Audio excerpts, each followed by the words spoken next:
everybody? SMS show, that's right. And today we're doing an episode with San Francisco State alumni. That's right. That's where we went. I got Juan Ruiz in the building. What's up, man? That's it. Graduated 2011, man. That's it. Proud of it. Becca. That's right. For those of you who don't know, Becca, broadcast electronic communication arts major. And we are still in the field.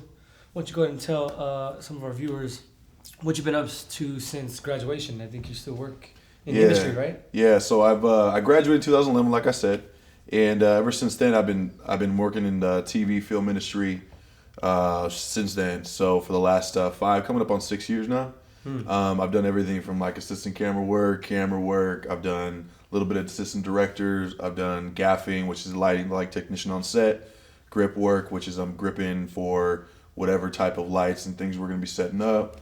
I've kind of done a wide range of things and kind of traveled around, been around the country, doing different shoots and things like that. So it's been fun, man. It's been a wild ride, but it's been cool. You know, a little stressful at times. You know, that's part of the business, man. You get stressed out, you just kind of get all messed up about it. But it's like, hey, it is what it is, you know. And I enjoy it. So I enjoy in the field that I'm in. I enjoy the people I meet and just experiences I get to be in, and that's just it, man. So I love the industry I'm in, man. Tell me really quick. I mean, what was one of the most memorable shoots that you've been on over the last couple of years? Just off the top of my head, I traveled with a TV show. Worked on a TV show, Drunk History, the second season, and Drunk History. I think that was on HBO or something. It was on like Comedy Central. It was on Comedy Central. Yeah, I've seen that show. Yeah, before. so you were on set for that. Yeah, so I was pretty much the assistant camera most of the time, and then sometimes I did a little bit of lighting work if they needed it, whatever sets we're working on. But then we traveled, or basically I would travel with the team for a little over a month, and we hit up 8 different cities across the country. Ended in Hawaii. Well, actually ended in New York, but the second to last spot was in Hawaii, and that was my first time in Hawaii, and I loved it. And so just being around those people, going from Hawaii to Montgomery, Alabama, to Charleston, South Carolina, to New York City, to Philly, and all these different places. Oh, wow.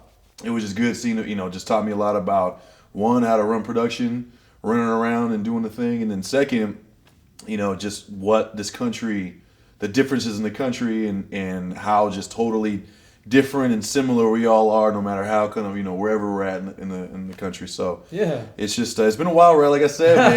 That's just one of them. I've been lucky. So yeah, I know people that haven't necessarily done as much, and so I can't complain, man. Cause it's been a fun ride so far. Yeah, that's dope. That's dope. So I brought you on the show because we had a conversation recently, and you've got a project you're working on. Yeah, doing a documentary. Tell us about that. So basically, the documentary that I'm working on, I'm essentially producing. It's in Colombia. It's gonna be based in Colombia, and deals with the legalization of medicinal Coca as an alternative form of medicine. Colombia, the first thing you always think about is cocaine. That's just kind of how it works. Second thing you might think about is Pablo Escobar, which is cocaine.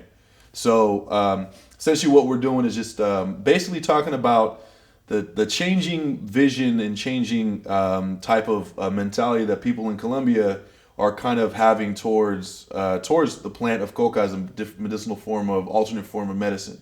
And so the thing is, with a big history and troublesome history of violence and chaos and kind of corruption and uncertainty that's dealt with that plant, there's a lot of red tape, that you deal with when talking about this industry.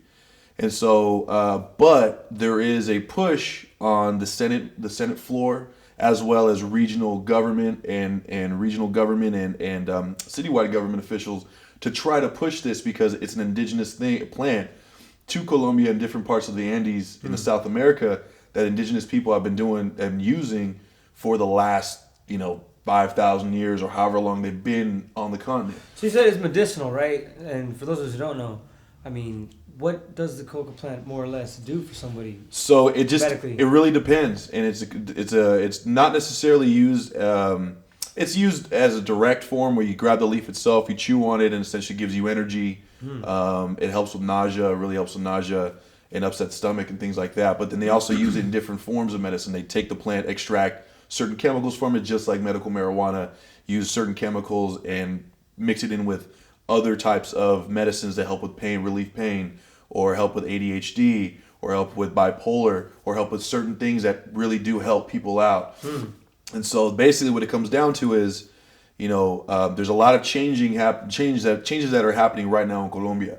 They're dealing with the left-wing organization FARC that had just signed a peace accord with the Colombian government, stopping their 50-plus year civil war with the government. That conflict itself, just between the FARC and the government, has killed 250,000 people, and in the last 50 plus years. Another thing about the FARC is that they are the largest exporter of cocaine in the hit country's history.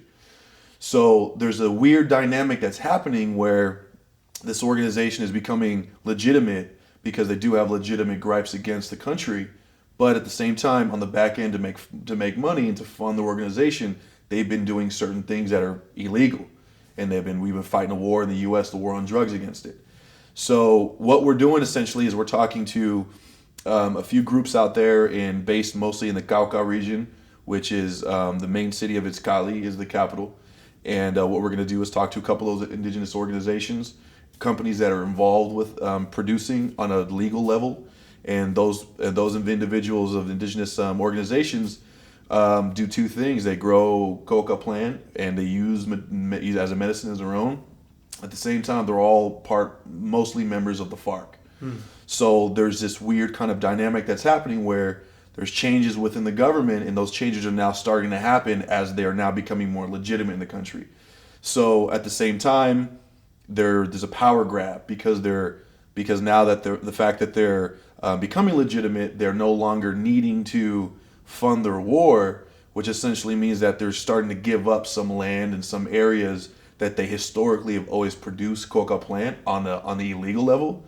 Now there's a power vacuum. What that means is all these lands are empty. So what's happening now are other organizations are coming in, criminal organizations, and using those lands. So now you're having a dynamic of certain people in the FARC are breaking away from the FARC and becoming their own organization, criminal organization. The huge majority are staying with the peace accord, and they want to continue moving forward a legal way. And all of this basically is under the eye of the DEA and the Department of Homeland Security for the U.S. And they're eyeballing all this stuff, and they're essentially seeing that there's no real answer as to how, if they legitimize and make cultivation of coca, legal, on the back end, there's going to be blowback. There's going to be something happening afterwards. So it's kind of an uncertain time, but at the same time, Colombia is rising economically. They're one of the fastest growing countries in all Latin America, if not the Western Hemisphere, including Canada, including us. They're doing a lot of things that are helping a lot of people, but at the end of the day, it's still Colombia, and there are things that are happening. So basically, all I want to do is just kind of go over there, talk to a few people, talk to different people on the other sides of the argument, some people within the government, some people within organizations, some private individuals, investors, and see how they're trying to man all of it and figure it all out and what's going to happen, because it's going to affect us. At the end of the day, everything always affects us. If something happens down in Colombia, we are going to get it eventually, because we spent over $2 to $3 billion in the last 30 years fighting this war just in Colombia. It's a lot of money, a lot of investment. And now you have a country that may be in the process of legalizing this plant that we've spent billions of dollars to fight. So there's a different dynamic. And now we have a new presidential cabinet that's coming in with Donald Trump, and no one knows what's going to happen now. At this point, no one knows. So all this stuff is kind of happening. Colombia is kind of in the forefront of the stories, and people want to learn about it and talk about it. And all we want to do is just be the first ones to get it and get that story right. Yeah. Man, that sounds like it's going to be informative. That's educational. It's the hope. It's going to be an adventure. That's it, man. It's going to be the venture, man. You're going to be the director, man. It's all on you, And so we have a good team. We have a solid team of 5 guys that are going to come down with us. I think we have an Indiegogo, right? People can help. We do have the project. We do have an Indiegogo. You can go to look up Colombian Complex. That's the name of it. The Colombian Complex, and it kind of gives more of a descriptive, description, more in-depth description of what the project's about. You can see us. You can see the guys that are going to be coming down with us, and kind of the reasons why they want to do it. And there's 5 individuals. Unfortunately, we didn't have time to get one of the guys to get on camera, but all of us we are in the film industry. This is what we do. We've worked in a lot of different productions. you know, and why not us? You know, why not us go out there and get the story and get it right? You know. So if you want to help be a part of the project, go ahead and you can see the link we put right here. Go to Indiegogo. We have a goal of $5,000. So if you could help donate, that'd be great.